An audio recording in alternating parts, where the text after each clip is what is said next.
truth as something that I've lived through or somebody I love has lived through. And that's what makes us feel connected when we You've watch. got to be telling the truth. Yes. Yes. Even if someone is a great actor, but you feel like when you're like, I don't know, I just didn't believe them. It might just be because they don't relate Yeah. to They're what they're not, playing. or they didn't dig enough inside themselves to figure out how they could relate Could to relate it.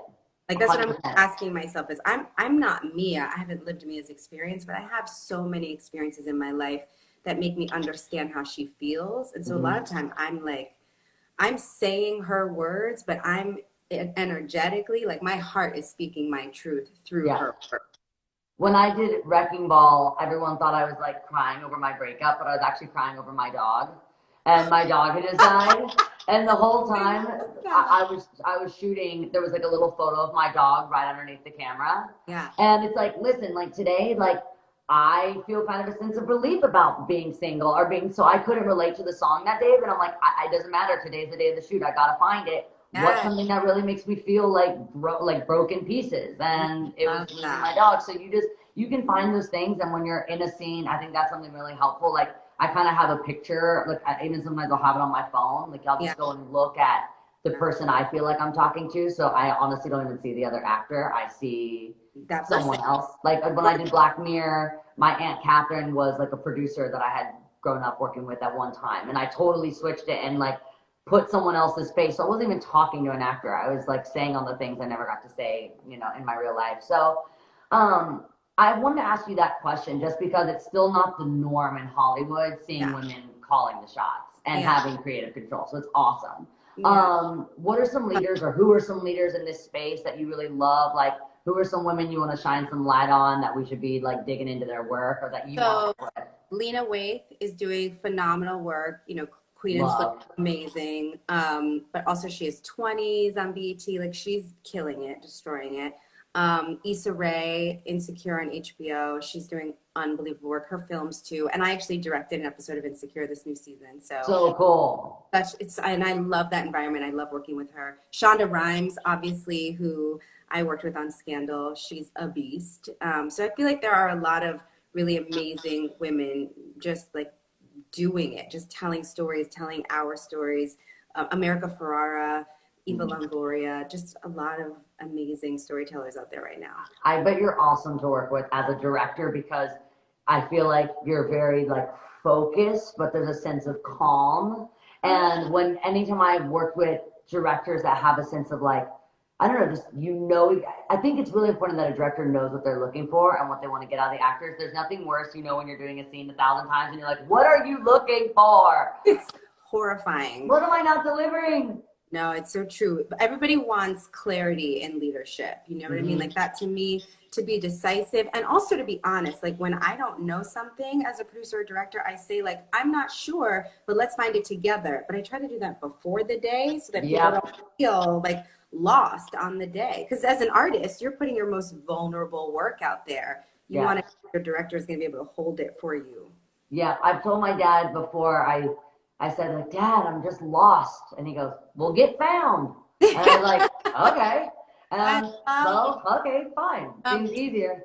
Brene Brown has this expression that I love that like, it's going to be fine in the end. So if it's not fine, it's not the end. Yeah, exactly. That's perfect. Isn't that good? I love that so much.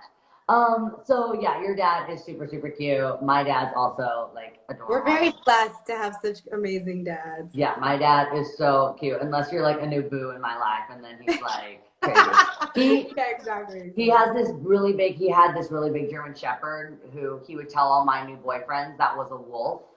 And it wasn't a wolf. It was just a really big German Shepherd. He was like, yeah, you know, this is a wolf that I've actually trained to live in the house with people, but I can turn it on you when I need to. Love it. So he's like, this so crazy. But, you know, our family, we're really lucky to have our family as a reliable source. Who are some reliable sources that you're kind of calling upon in this time? Yeah, I mean, my friends, I love that you talk a lot about like your doctor. For me, therapy is such an important place for me to be able to like meet my reliable self, to be honest. But my husband, my friends, my closest friends, my Scandal girls, Reese, those are all people I really go to. My mom. I think it's great that you mentioned this therapy, because there is just nothing wrong with asking for help and for advice, and also just to have someone that you can just kind of talk to, that even just can listen, because sometimes you can figure it out on your own. You just got to have someone to be some ears.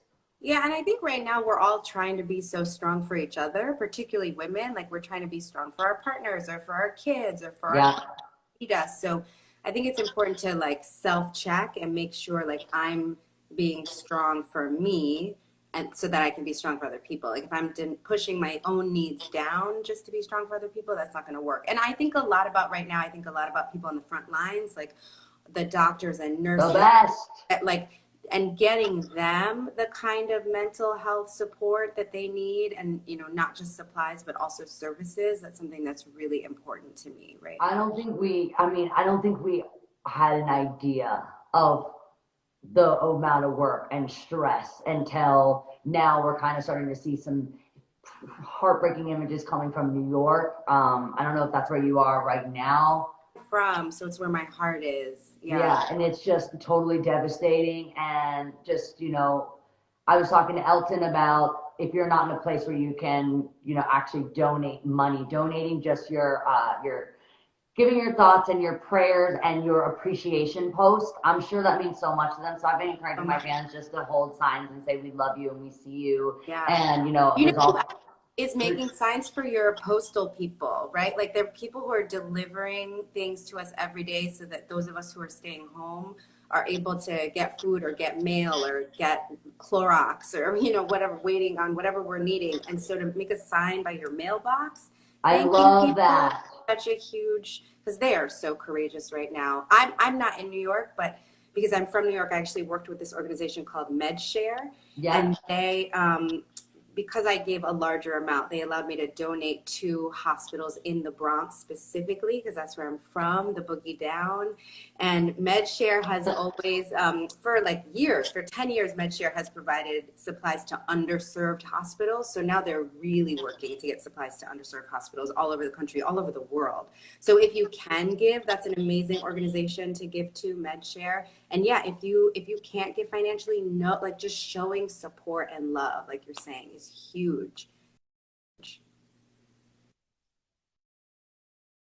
Yes, absolutely. And now that we're talking about things that are really important to us, I saw that you were posting and encouraging people to respond to census. So I wanted to kind of, before we close, I wanted to say, if you're watching and you want to make a difference while you're staying safe at home, respond to the 2020 census at 2020census.gov. The census counts every person in the U.S. and it's really important. Not only is the census mandated by the Constitution, but it's the information that's used for the next 10 years to decide how certain funding is allocated and even how many seats our states will get in the U.S. House of Representatives. So every home is supposed to respond. Make sure that you and your family are accounted for. Take advantage of the extra time that you might have during quarantine. It only takes 5 minutes. Yes, so it's so fast.